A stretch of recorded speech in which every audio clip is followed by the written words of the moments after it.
where there was evidence to indicate that they may have violated the public trust. This is what earned her strong bipartisan support when she was nominated for the job. And she has continued that work in the Attorney General's office in a variety of ways, including a recent announcement about Medicaid fraud, and obviously her efforts to root out corruption in one of the most influential international athletic organizations in the world.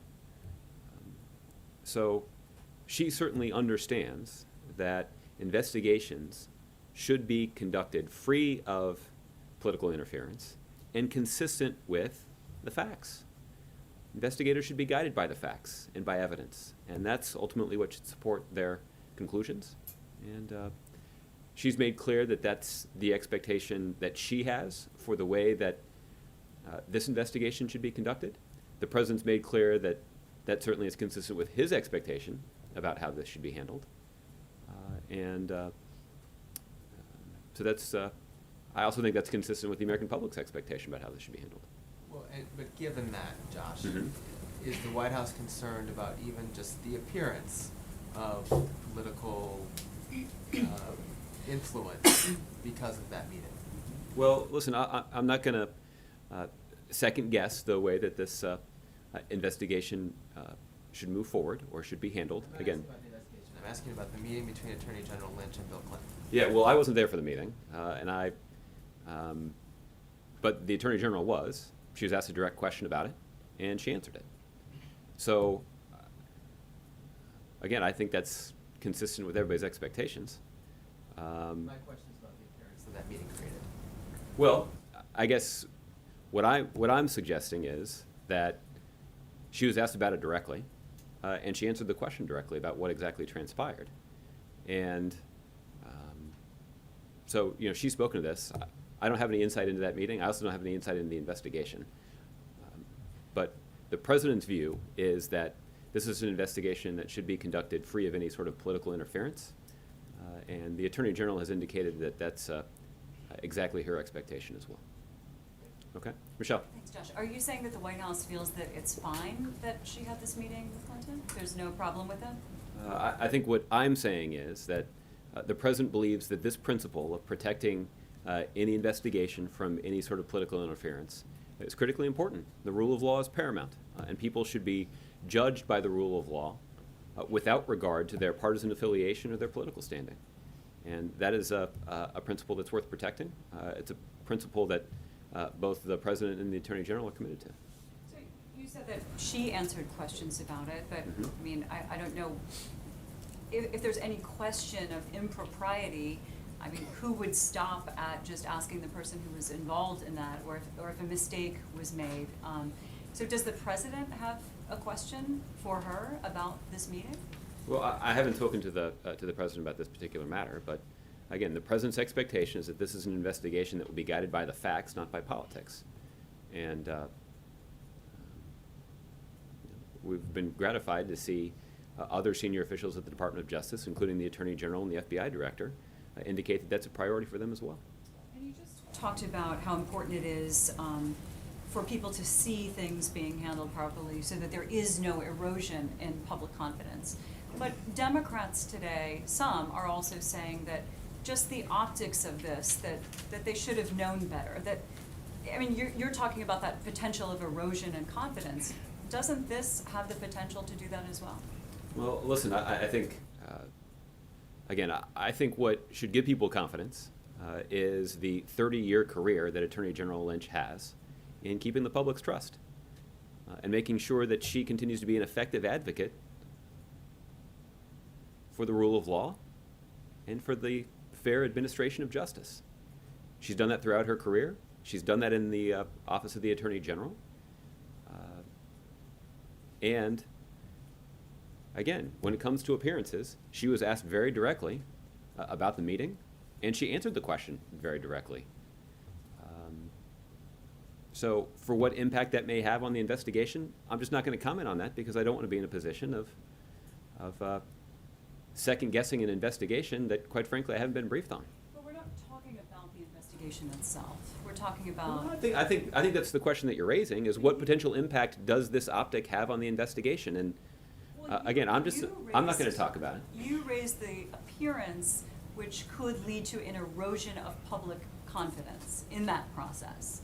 That doesn't mean the process itself is tainted, but you spoke to the erosion of public confidence. So if you seem satisfied with what the Attorney General said about the meeting, why will you not say that you're okay that that meeting happened, that you don't have a problem with that? Well, what I'm saying is simply, when I was talking about the erosion of the public trust, what I said is public trust would be eroded if people were not making an effort to make clear that these investigations should not be influenced by politics.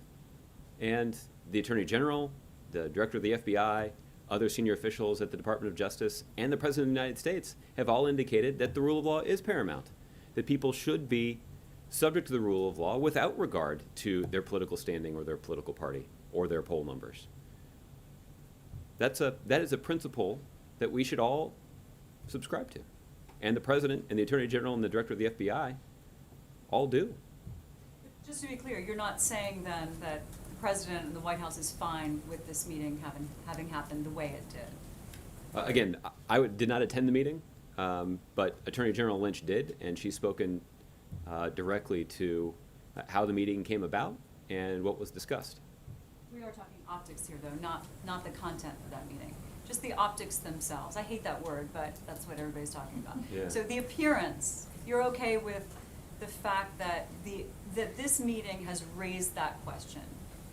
Are you concerned that that appearance has changed? I'll let the Attorney General speak to her meetings, but what is paramount in the mind of the President is a commitment to the rule of law and a commitment to ensuring that justice is administered without regard to political affiliation or political standing.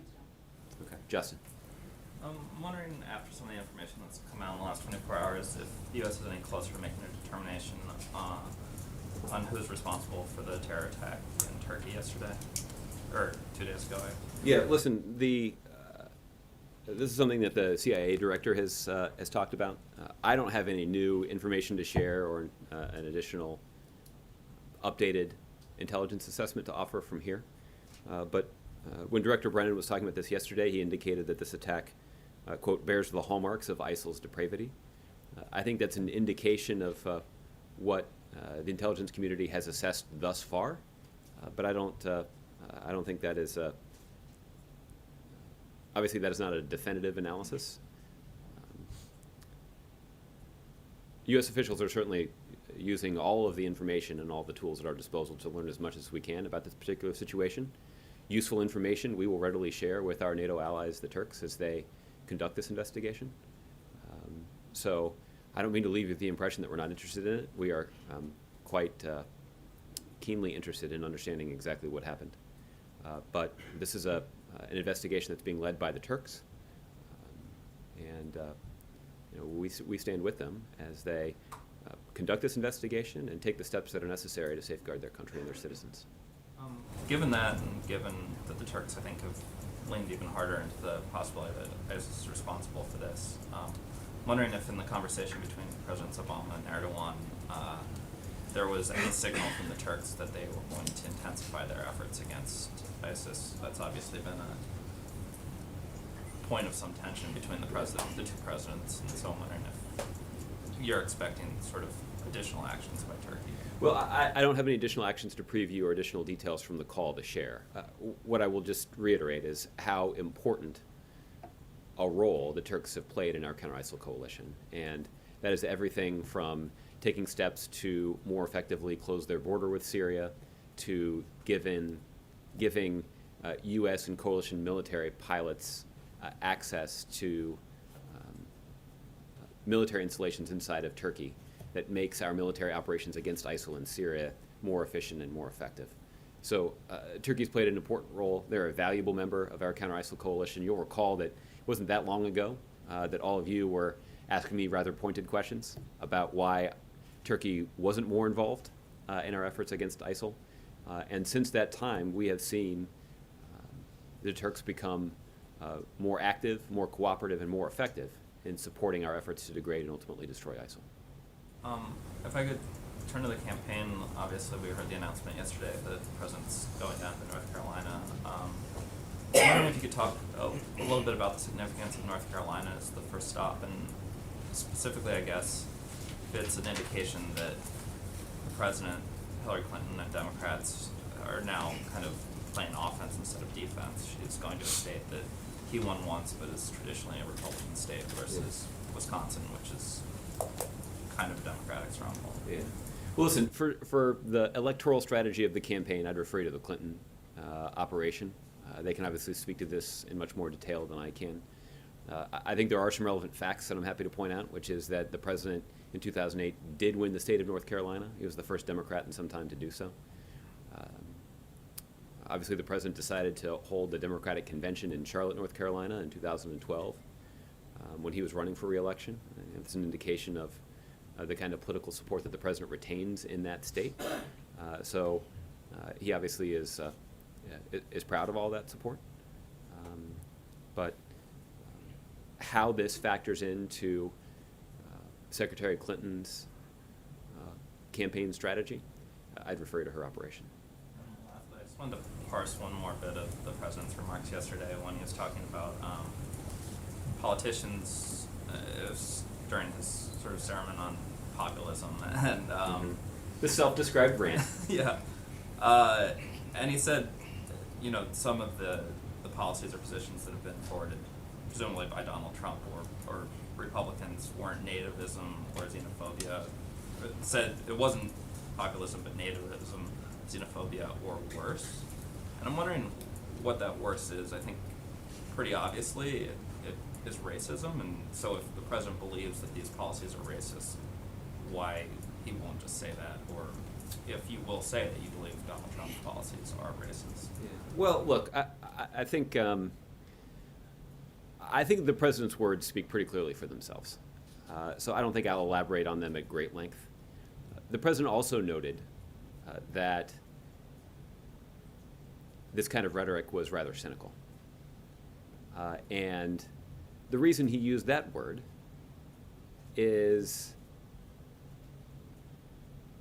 that the president believes that the policies that are being pursued by this administration are the ones that are most effective in advancing the interests of middle-class families across the country.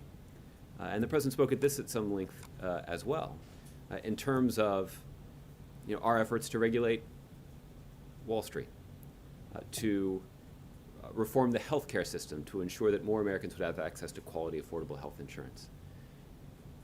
These are all policy decisions that the president made with middle-class families and those families that are trying to get into the middle class in mind.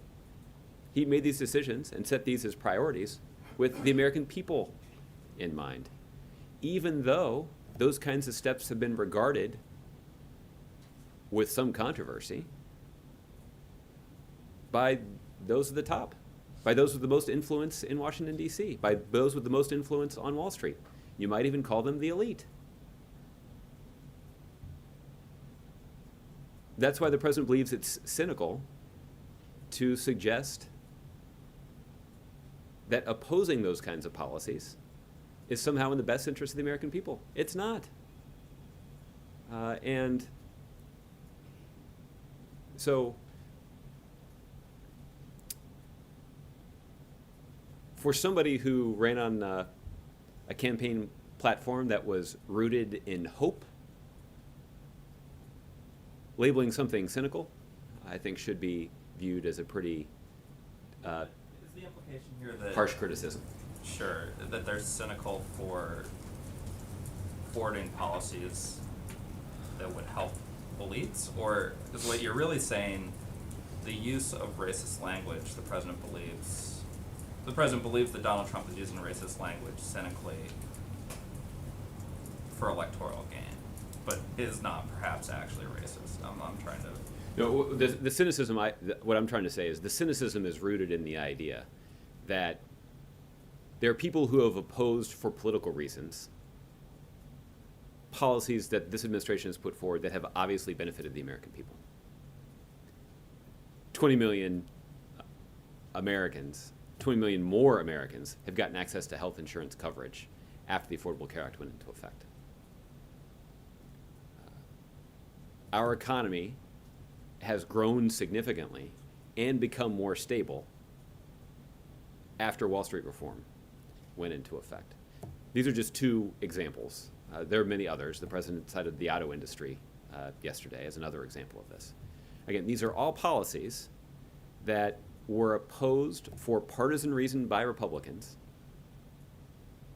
even though they've had significant and well-documented benefits for the American people.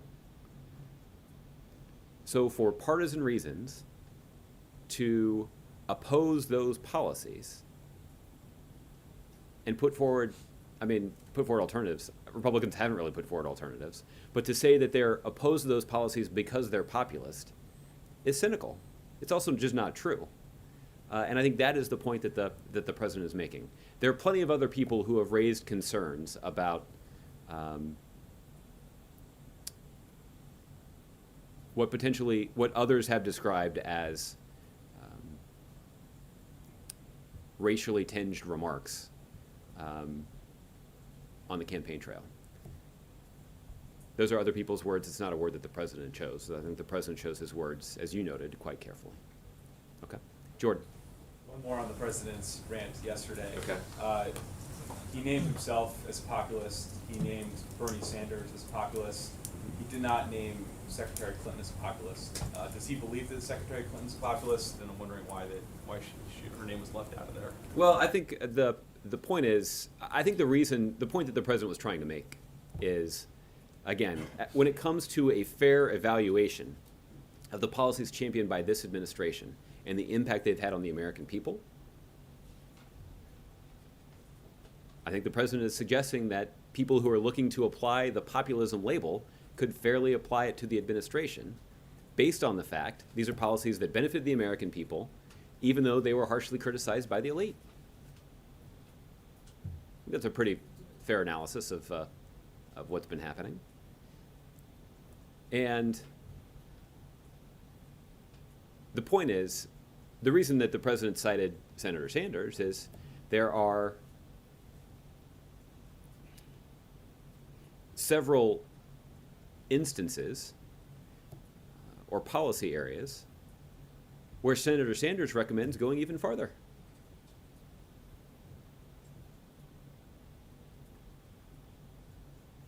That is different than the arguments that are made by some Republicans to go in the opposite direction. That's why the president believes it's cynical for those who want to go in the opposite direction to describe themselves as populist, or to have impartial arbiters use as shorthand for their criticism of the president as populist criticism. It's just inaccurate. And I think that is the broader point. When it comes to Secretary Clinton, I'll let her speak for herself to describe her own philosophy. I think but again, my guess is, given the fact that she has been an outspoken advocate for building on the progress that our country has enjoyed under President Obama's leadership, that you could probably fairly apply that label to her too, but that's something that her team should speak to. Okay, Mark. Josh, was that rant, self-described rant, totally spontaneous, or has he been waiting for an opportunity to vent on the issue of populism? Well, Mark, I'll just tell you what I noticed when I was there yesterday. Is I noticed at one point during the news conference, the president did take out his pen and start making some notes to himself while the other leaders were talking, and I assume that's where he was. Something had prompted him to think about this, and so, yes, this was something that the president delivered extemporaneously. I don't think this is the first time the president had thought about it, but something in the context of the discussion at the news conference had returned him to this thinking, and he clearly had jotted down some notes in his book and took advantage of the opportunity at the end of the news conference to share his thoughts. You believe there might be more rants in the pipeline? Considering we've got another 6.5 months to go before the end of the presidency, I think it's likely we're all going to get to enjoy at least one more. he indicated that he feels liberated at this point in his presidency to say things that he might not have been willing to say, 4 years earlier. Is that right? Well, look, I think there is a certain amount of freedom that politicians enjoy when they're not on the ballot. But look, I also think that what's true is the president has a well-earned reputation for being pretty blunt and candid in speaking his mind. And he's got his own style for doing so. That's dismissed by some of his critics as professorial. But I think there are a lot of other people who actually find that kind of argument to be pretty compelling and persuasive. But that's something the president's done throughout his presidency. And there, as somebody who chronicles the metrics of the presidency as carefully as you, my guess is there are probably a number of ticks in the spreadsheet under the rant column if you decided to create You'll one. have to start a new log on that. What can you tell us about plans for signing the Puerto Rico bill? Well, Will there be a signing ceremony when yeah. you get it? As you saw from the statement that we put out last night, we're obviously pleased that the Senate has finally completed the bipartisan effort to give Puerto Rican officials the authority to deal with their significant financial problems. This is important because this is going to have a direct impact on the livelihood of the more than 3 million Americans who live in Puerto Rico. There is a looming deadline tomorrow, so I would anticipate that the president will sign this piece of legislation into law shortly after we receive it. I don't know if that will allow us time to organize a signing ceremony, but we'll keep you posted and we'll let you know as soon as the president has signed it. What is he doing all day today? Well, the president's got a number of internal meetings today. His schedule is a little lighter today because his schedule yesterday, frankly, was so jam-packed. What did he think of the chance of 4 more years in a foreign parliament? Yeah, I noticed that too. Did he notice? Yes, I'm sure that he did. I was from the floor. I was unable to see his reaction. I didn't talk to him about it last night on the way back. But I'm not aware of any plans that the president has to run for Prime Minister of Canada. Or retire there? Or retire there. I think he probably would. As lovely as Ottawa was yesterday, I think the president would prefer a warmer climate. Okay. All right, Alex.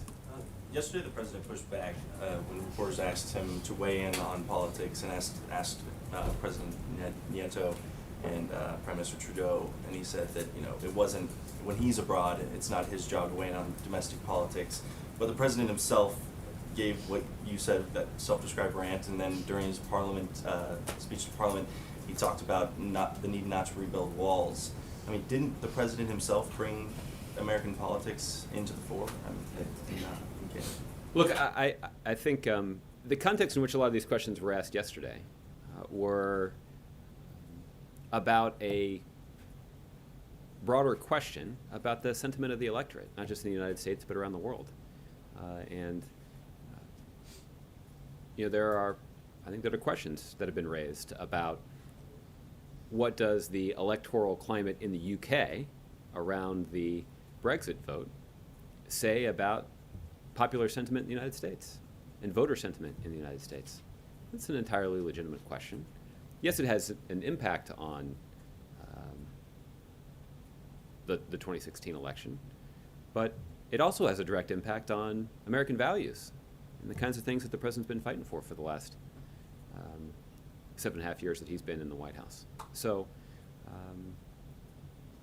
again, I think it's impossible to separate the two, I guess is my point. So, while there might be some who would say, well, geez, the president was taking on the arguments of the 2016 election, but what's also true is the president was taking on arguments that have been raised about the core American values that this president deeply believes in. And I don't think that the president got a chance to answer Ms. Rampton's question yesterday about will the president next week when he's campaigning, or along the cycle with Secretary Clinton, will he offer a full-throated endorsement of TPP to her supporters? Is there any chance that he's going to pitch the TPP directly to Secretary Clinton's supporters? Look, I don't have an update on the remarks at this point, but, and I certainly wouldn't rule out that the president will make a forceful case for the shared economic vision that's advocated not just by President Obama, but by Democrats across the country, including Secretary Clinton. I don't think the president is going to make the case that Secretary Clinton and he agree on every single issue, but I do think he'll make a pretty persuasive case about how they've spent their careers fighting for the same values and for the same priorities. The president's always put those American families that are in the middle class and fighting to get in the middle class at the center of his domestic policy-making agenda. And Secretary Clinton does the same thing. Doesn't mean they agree on every issue, but when it comes to their values and priorities that are deeply held, they've got a lot in common. And I think that will be the focal point of the president's remarks next week. But the TPP is emerging as a pretty big division in the Democratic Party between President Obama and a big brunt of it, especially Senator Sanders. And I'm wondering, would the president, if the Democratic platform is passed with language explicitly opposing TPP, would that change the president's plans at all about his attendance at the convention or his plans to speak there?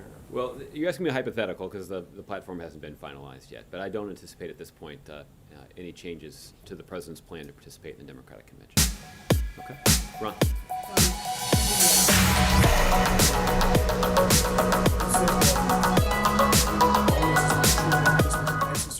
Where's the ambiguity and the uncertainty about that at this point?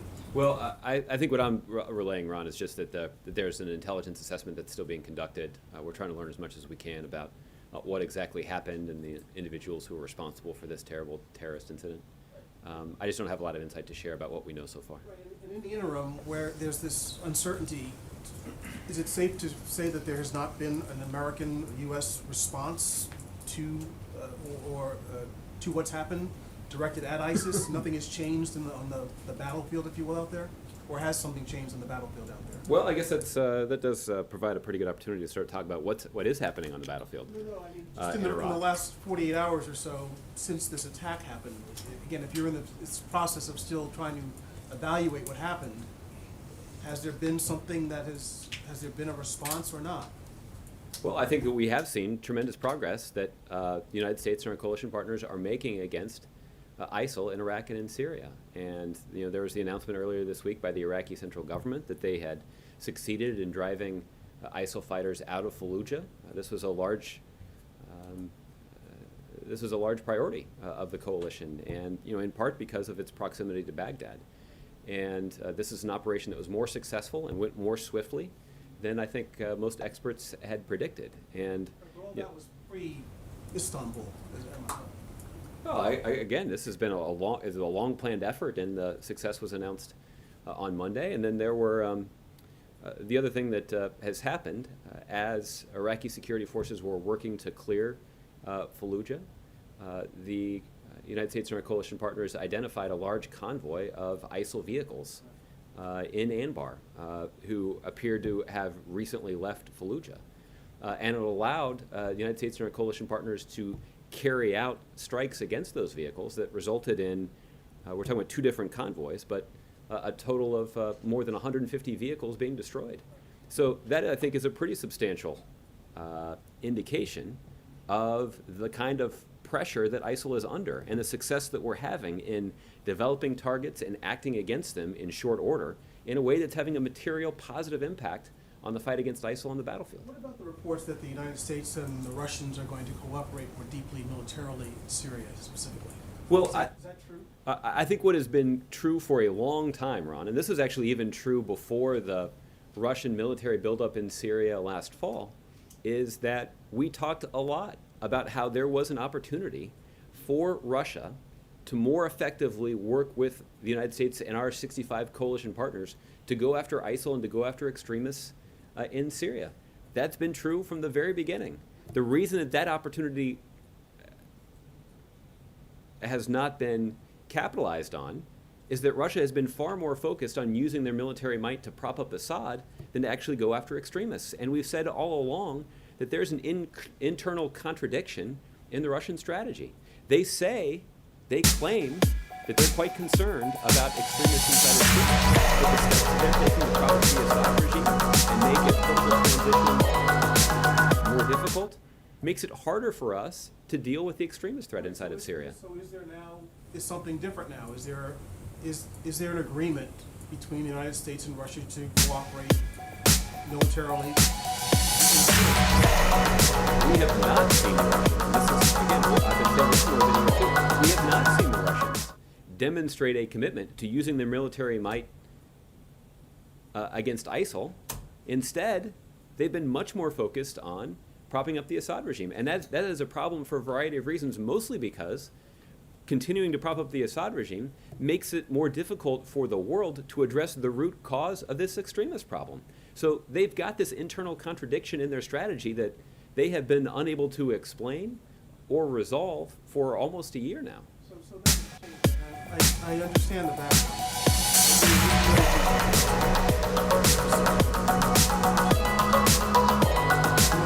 Well, I saw one report in the Post this morning that alluded to all this, and what I'm saying is that I don't have details about sort of the behind the scenes diplomacy that is part of our open line of communication with the Russians, but what hasn't changed is our basic approach to this situation, which is we would welcome a Russian commitment to working more closely with the coalition to degrade and ultimately destroy ISIL. I think our 65 members of our counter-ISIL coalition as well. The problem has been that Russia is much more interested in propping up Assad than they are in going after ISIL.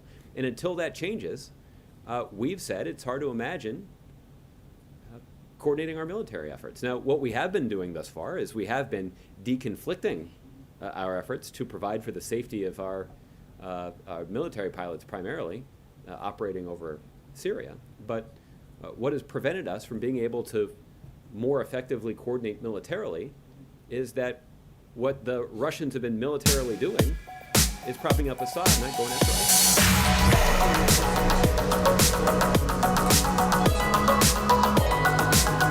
It seemed to be, well, it was critical of the Americans, and some saying they were ill-prepared, there were a litany of errors, there were a number of officers and others disciplined.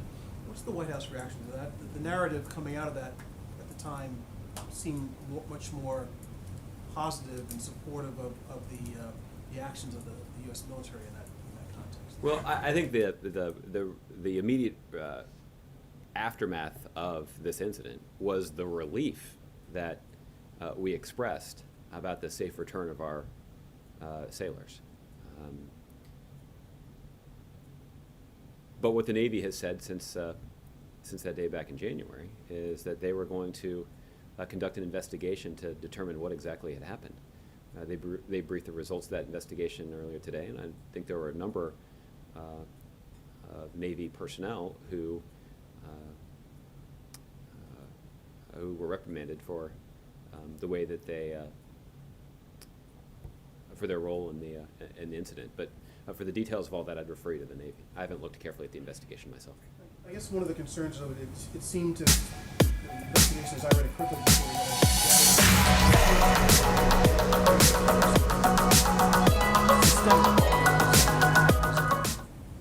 that wasn't as it should be for them to deal with a situation that they like that when they found themselves in it.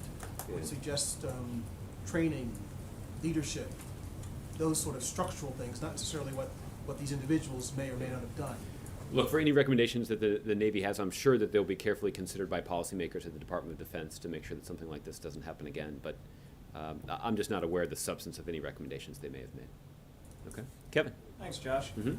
Can you just give me a little bit more information about the Iraqi, the airstrikes that knocked out the number of foreign fighters? Big number, and I'm just curious what you know about it. Did the president order that particular strike? How soon was he advised? Well, Kevin, this is what I was alluding to with Ron. My understanding about the way this worked is that Iraqi security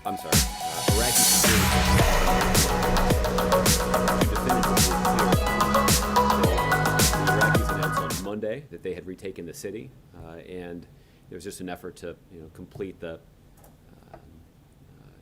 to essentially assure that all ISIL elements have been rooted out of that city. What occurred last night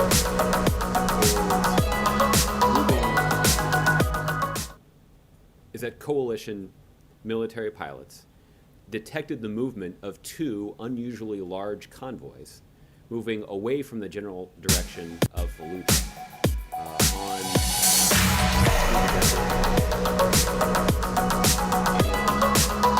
and we talked before about how early on in this campaign, we recognized that ISIL had changed tactics. ISIL had originally been showing, we saw footage of ISIL moving in large convoys across Iraq as they were taking large territory there back in the summer of 2014. As soon as U.S. military pilots got involved, they were taking opportunistic strikes against those convoys. ISIL, in response, changed their tactics and started moving in much smaller numbers to present less of a target to coalition military pilots. What happened last night is that U.S. coalition pilots spotted two large convoys, and they took strikes against them. And those strikes resulted, in the case of one convoy, of the destruction of more than 100 vehicles. In the other convoy that was identified, more than 50 vehicles were destroyed. And I think what this underscores is the success that the United States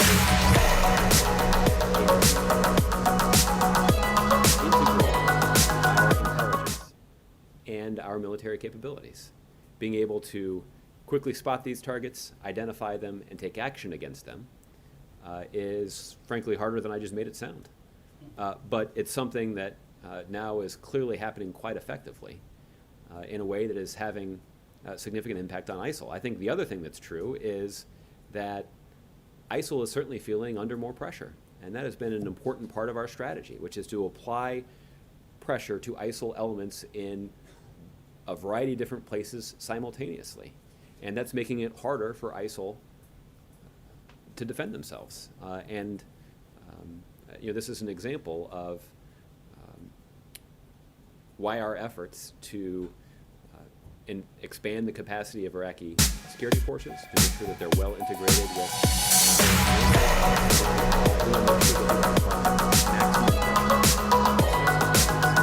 the benefits of that approach last night in a way that has a tangible negative impact on ISIL's ability to continue to fight this fight. For the success against ISIL, the Taliban seems to be enjoying a bit of a resurgence. Can you tell me about the attack on the cadets in Afghanistan there, what you know about that? I got a briefing on that earlier today. My understanding is that extremists in Afghanistan did target some cadets from the Afghan security forces. There are significant casualties associated with that, dozens of casualties. I'd refer to the Afghans for a more specific assessment. And look, this is, I think, is an indication of something that we have long acknowledged, which is that the security situation in Afghanistan is quite difficult, particularly in the fighting season. And but what is true, and what continues to be true, is that the Afghan forces are showing great determination and resilience, even in the face of some setbacks, like the one that you just described. What is important is the continued commitment of the United States and NATO and other international contributors to the Afghan government and the Afghan security forces. The United States and our coalition partners have good partners in the Afghan government. And it's important that we continue to support them both militarily and economically as they seek to both rebuild the institutions of that country, but also strengthen the security forces in that country. Housekeeping. The D&I review of the 9/11 Commission, 28 pages, we were understanding that maybe by the end of June, it would finally have something that the American people can take a look at. Have you gotten an update on what's happening with that? And has the president as yet, because the last time you and I spoke, you said you didn't believe he'd had a chance to read those 28 pages. Has that changed at all, and can you give me an update? Well, this is a timely reminder. It is June 30th, after all, and the director of the D&I did indicate that he expected that that they would have the results of this review concluded by the end of June. I haven't gotten an updated assessment about the timeline, so we might check with his office to see where things stand. And I don't know that the president has been briefed at this point on the final conclusions of the D&I, but the president, while not having read the 28 pages, is aware of their contents. He has been briefed on the contents of those pages. I don't know that he's necessarily been briefed about what the D&I has concluded is appropriate for release. Okay. Last, I wanted to follow up on pretty much everybody's question about optics. Would you at least acknowledge that if you have, on the one hand, a candidate, a former colleague, whom you've endorsed, we're talking about Secretary Clinton, the president has endorsed her, and his appointed attorney general is having social calls with her husband, the president, can you understand where people might feel like not only does it not look good, it makes them worried about the fact that this is going to be an open, a transparent, and an impartial process as the investigations continue into her conduct regarding the server? Well, Kevin, let me try to answer your question this way. I think the question you're asking is entirely legitimate, and I think the question that was asked of Attorney General Lynch was entirely legitimate. That's why I think it was appropriate for her to give the direct answer that she did. And I think it was also important for her to continue to demonstrate her commitment to a principle that she's stood up for in her 3 decades in public service. And that is the primacy of the rule of law. The rule of law is most important. We're all subject to it in the same way, without regard to our political affiliation or our partisan affiliation, without regard to who supports us politically or who opposes us politically. We're all subject to the rule of law in the same way. And it's important that investigations are conducted consistent with that principle in mind. These kinds of investigations should be conducted in a way that investigators simply follow the facts. They follow the evidence, and they use that to form conclusions. And I guess the one part of your question that I might quibble with a little bit is, I don't think anybody's making the case that this kind of investigation is transparent right now. But what investigators do have a responsibility to do is, once they have conducted an investigation and reached a conclusion, that there is some explanation required in terms of how they reach that conclusion. But it's important that that conclusion not be rooted in political preference, but just be rooted in the facts and the evidence and what the law requires. That's the way to ensure the fair administration of justice. That's something that the Attorney General has been committed to as a career prosecutor throughout her career. It's something that she's been committed to as the Attorney General. I know it's something that the FBI director and all those who report to Director Comey and Attorney General Lynch are committed to. That's certainly consistent with the President's expectations about how this will be handled. It's also consistent with the expectations of the American people in terms of how this should be handled. So they shouldn't read into the sort of social hanging out, if you will, between the Attorney General and the former President, that there's nothing there and that there's nothing to worry about. Should we read that much into this sort of gathering? Look, I think it is entirely appropriate for a journalist like you to ask the Attorney General what she talked about. And she answered that question directly, on the record, as soon as it was asked. And yeah, and whatever else. So look, I think that's an appropriate question to ask, and I think it was appropriate for the Attorney General to answer it. But what is clear is the President's view is that no one's above the law, and everybody should be subject to the law in the same way, without regard to their political affiliation or who's happened to endorse them. Library update by chance? There was some reporting that there might be a library announcement on location specifics today. I don't have any of those details. The foundation that the President has and First Lady have created will handle any announcements that they have to make on that matter. Okay? Pam. Thanks. Could I just ask something about Anders again? You mentioned the importance of training and vigilance on military bases, but does it make any sense to hold an active shooter drill so soon after a major terrorist attack when people might be on edge anyway, and when the vice president is scheduled to be on the base? Pam, I just don't know the details of their of the way that these kinds of drills are scheduled. So I'd refer you to the Department of Defense for that. But look, the president believes that it's important to conduct drills and to do training that ensures the safety and security of our men and women in uniform.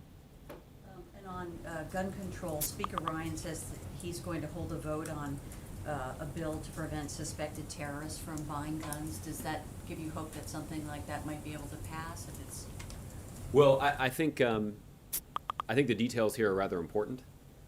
We saw claims from people like Senator Cornyn that the legislation that he had put forward would address the questions that many Americans have raised about the wisdom of allowing people who are on the no-fly list to buy a gun. So I think I'd want to see the details before I commented on it. But look, the president's made this a priority.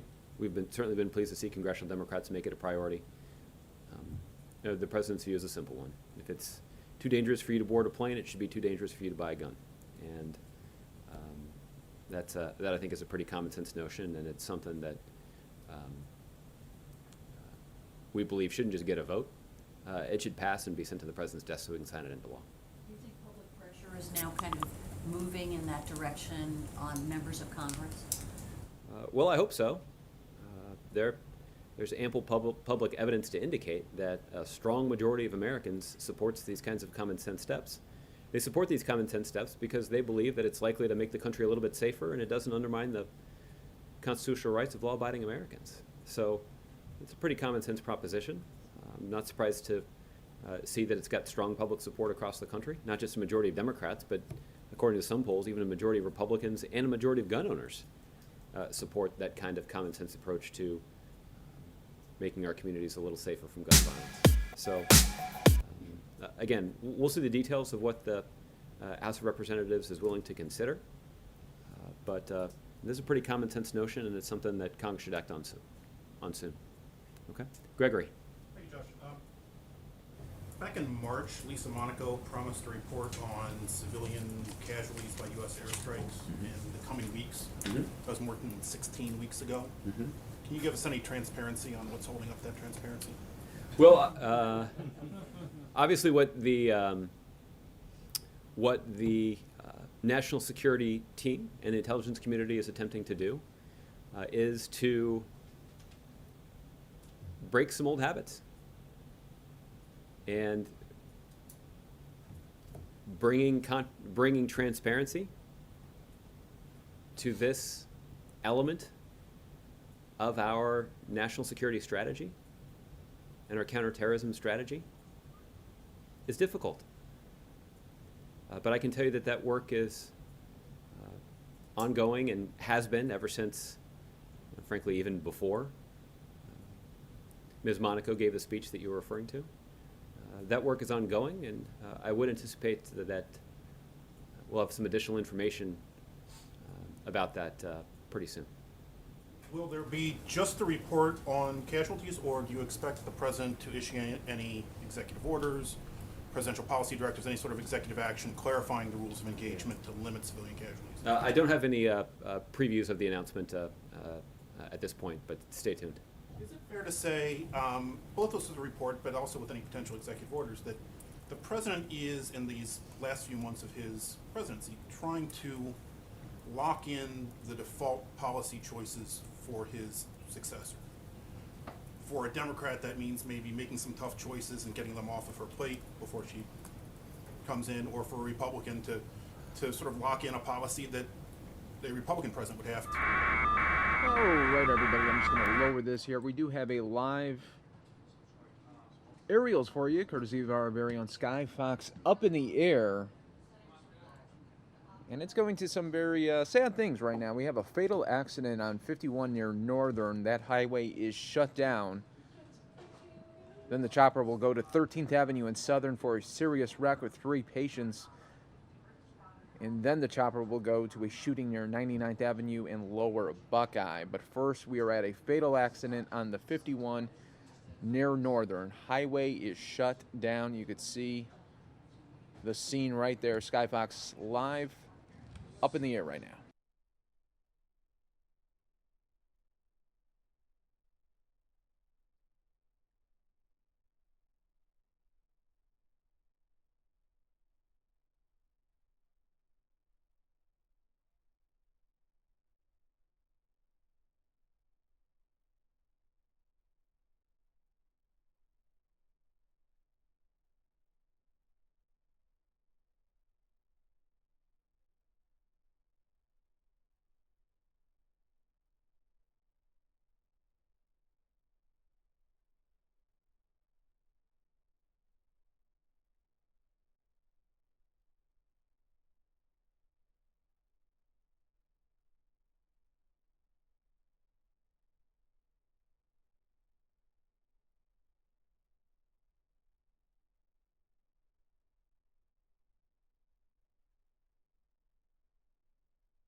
All right, folks, we're being told that this highway will be shut down for some time as obviously it is now a fatal investigation here on the highway on 51 near Northern. You're watching the Fox 10 News Now stream, part of fox10phoenix.com, as we are in a breaking news situation. Skyfox overhead right now of a fatal accident, working to get you guys some more details, but an unfortunate situation here, as you can see police now starting their initial investigation, and you can see that car is pretty much wrecked up. Wow.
Folks, welcome to the Fox 10 News Now stream, part of fox10phoenix.com. You can see we are covering a fatal accident on the 51 near Northern. The initial investigation has started into the cause of this crash.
Okay, folks, now Sky Fox is now heading to 13th Avenue in Southern, where there is another serious wreck with 3 patients involved at that accident. Sky Fox now going to 13th Avenue and Southern.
Once again, folks, we are seeing Skyfox up in the air, heading now to 13th Avenue and Southern for a serious wreck with 3 patients involved, and then Skyfox will be going to 99th Avenue and Lower Buckeye for a shooting investigation. You are watching the Fox 10 News Now stream, part of fox10phoenix.com, and the live breaking news situation.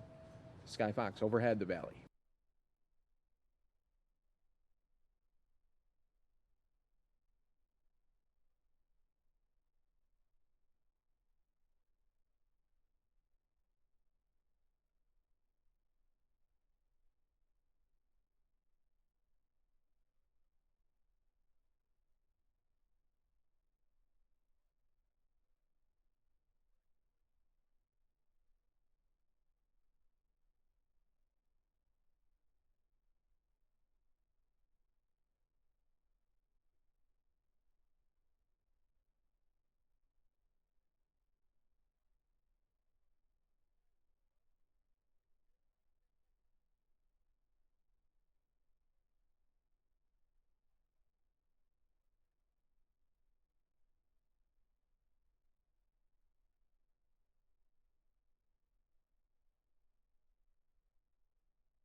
Okay, folks, you can see now 13th Avenue and Southern. Skyfox overhead right now, and look at this crash. Wow.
All right, folks, getting an update here for you. One person confirmed dead at this accident as well, 13th Avenue and Southern, with 2 patients in critical condition.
So once again, folks, getting an update here. This has turned to a fatal accident, 13th Avenue and Southern. 1 dead, 2 critically injured right now.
All right, everybody, we hope that you have a great and safe evening. We'll see you again tomorrow on the Fox 10 News Now stream.